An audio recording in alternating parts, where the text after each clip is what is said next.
Comme annoncé en début d'émission, nous recevons sur le plateau Pierre-Étienne et Aimée Rose, un jeune couple qui ont découvert, redécouvert leur foi à travers leur préparation au mariage. Pierre-Étienne, Aimée Rose, bienvenue. Si. Merci, bonjour. Alors, vous avez redécouvert, pour ta part, Pierre-Étienne, découvert ta foi, Aimée Rose, à travers votre préparation au mariage. Que s'est-il passé? En fait, on avait un petit appel, si on peut dire, là, à savoir c'est quoi la vraie signification du mariage, en fait. Parce que nos familles, un peu plus la mienne, je dirais, mais Aimée Rose a été élevée dans la foi aussi, donc elle ressentait un petit peu cet appel, mais pas trop fort. Mon père nous a proposé d'aller faire une retraite d'agapé-thérapie, tout bonnement comme ça. Donc, nous, on ne savait pas trop qu'est-ce que ça voulait dire, en fait, mais on y a été pareil, un peu à reculons au début, mais on a été accueillis, on a été vraiment plongés dans l'amour de Dieu, dans sa miséricorde, en fait, parce que c'est une retraite qui permet une guérison à partir du début de notre conception, en fait, jusqu'à où est-ce qu'on était rendu à ce moment-là. Donc, ça a été la meilleure préparation au mariage qu'on aurait pu avoir. Toute qu'une préparation, oui. Donc, puis tout ce que j'avais demandé au Seigneur dans cette préparation-là, il m'a tout répondu. D'ailleurs, entre autres, de faire plonger Aimée Rose dans cette foi-là, parce que je sentais qu'il y avait un petit écart entre moi et elle. Donc, vraiment, là, il nous a plongé les deux en couple à travers cette retraite-là.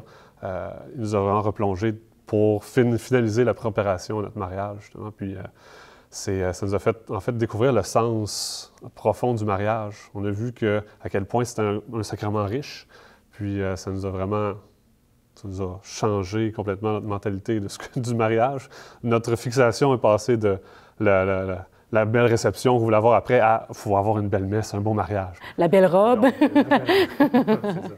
Fait que ça nous a vraiment refixé vers l'essentiel. C'est aussi là qu'on a reçu la vocation un peu que le Seigneur avait pour nous. Donc, il nous a donné la foi, mais il nous a pas juste laissé partir comme ça, puis allez-y de bon chemin. Donc, on en est ressorti aussi en ayant la certitude qu'il fallait être lumière du monde, justement. Mais en fait, que notre seul témoignage qu'on devait faire, c'était être un couple dans la foi, puis une famille dans la foi. Donc, que notre mode de vie, on pourrait dire, avec le Seigneur serait le témoignage que le Seigneur voulait qu'on donne aux autres. Donc, ça nous a guidés là, pour le reste depuis 6 ans. Là, ça nous guide, puis c'est de plus en plus imminent qu'on continue ce chemin-là, en fait, là, avec lui. Et justement, le fruit de l'amour, célébré dans le mariage, c'est la vie qui jaillit. Et cette vie s'apprête à jaillir très concrètement pour vous, là, dans quelques jours, quelques semaines. Ça s'en vient, il va se montrer le bout du nez. À travers cette maternité, là, que je pense que vous avez vécu des belles grâces et tu as pu aussi, entre autres, Aimée Rose, approfondir ce lien-là entre ta vie de foi et cette vie qui jaillit, là. Oui, bien, en fait, justement, depuis 6 ans, comme je disais, le Seigneur nous accompagne. Puis, dans cette grande étape-là, il m'a également accompagnée. Pierre-Étienne m'en reparlait souvent. Est-ce qu'on est prêt maintenant à commencer à la famille et tout ça? Puis, j'avais encore une grande crainte. J'étais pas prête. J'ai prié le Seigneur pour qu'il m'ouvre mon cœur à l'amour, puis il l'a fait. Donc, là, l'aventure a commencé. Et j'ai eu la chance aussi, la grâce de voir un beau témoignage de foi d'une autre maman qui disait que la maternité était un chemin de sainteté, donc ce qui veut dire donc d'épreuve, mais aussi d'abandon. Et donc, puis le Seigneur m'a accompagnée. Donc, quand j'étais dans la crainte, quand j'étais dans les doutes, j'avais presque toujours systématiquement une réponse de sa part. Donc, j'avais peur justement dans l'acceptation, dans le lâcher-prise, comme on appelle souvent. Puis là, on a eu un enseignement sur Marie qui m'a rappelé que dans son exemple, c'était l'accueil, le oui qu'elle a donné au Seigneur constamment durant sa grossesse. C'était pas juste un oui, mais plusieurs qu'elle a donné. Donc là, par son exemple, j'ai pu être dans la paix plusieurs fois là, durant ma maternité. Ensuite, un autre exemple, j'ai eu un parcours de gratitude. Ça m'a appris à être dans la gratitude, également dans la souffrance, et qu'on avait la force. Le Seigneur nous donnait la force dans l'épreuve et non pas avant. Donc, c'était normal de ne pas être prêt à tout. Donc, de ne pas s'attendre. Un pas à la fois. Exactement. Donc, ça a été un beau message. Puis là, dernièrement, j'avais peur d'être pas assez forte pour l'accouchement, pour ce qui allait s'en venir. Puis le Seigneur m'a tout simplement répondu, la force que tu vas avoir, c'est à quel point tu me fais confiance. C'est moi qui est fort. Toi, tu es toute petite, puis c'est ma force à moi, en fait, qui va te guider. Donc, c'est les clins d'œil là, que j'ai eus du Seigneur tout au long de ma maternité. Là. Donc, très, très présent toujours là, avec nous dans ce processus-là. Et toi, Pierre-Étienne, à travers ce processus de maternité, qui est celle de ta femme, mais toi, tu te prépares à devenir père aussi. Hein? Est-ce qu'il y a des choses que tu as reçues, vécues, qui te communié à ça?